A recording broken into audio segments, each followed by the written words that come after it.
തായിസ് വ്ലോഗിലേക്ക് എല്ലാവർക്കും സ്വാഗതം. അസ്സലാമു അലൈക്കും. ഞാൻ ഇന്ന് കപ്പ ബിരിയാണി ഉണ്ടാക്കുന്ന കേട്ടോ കാണിക്കുന്നത്.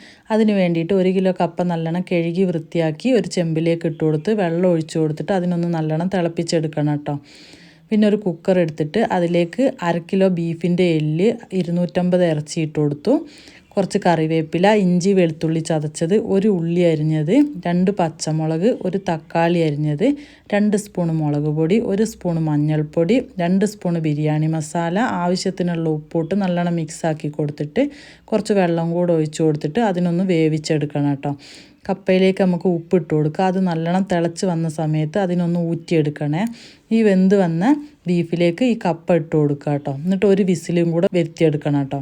ഒരു വിസിൽ വന്നതിന് ശേഷം അതൊരു ചെമ്പിലേക്ക് മാറ്റിയെടുക്കുക. എന്നിട്ട് അതിനെ നല്ലോണം ഒന്ന് മിക്സാക്കി കൊടുക്കുക കേട്ടോ. എന്നിട്ട് അതിലേക്ക് കുറച്ച് പച്ച വെളിച്ചെണ്ണ ഒഴിച്ച് കൊടുക്കുക. കുറച്ച് മല്ലിച്ചപ്പ്, കറിവേപ്പില ഇട്ടിട്ട് നല്ലോണം ഒന്ന് ഇളക്കി കൊടുക്കുക. അപ്പോൾ നമ്മളെ കപ്പ ബിരിയാണി ഇവിടെ റെഡി ആയിട്ടുണ്ട് കേട്ടോ. അപ്പോൾ എല്ലാവരും ഇതൊന്ന് ഉണ്ടാക്കി നോക്കണേ. ഈ വീഡിയോ കാണുന്ന എല്ലാവരും എൻ്റെ ചാനലൊന്ന് സബ്സ്ക്രൈബ് ചെയ്യണേ.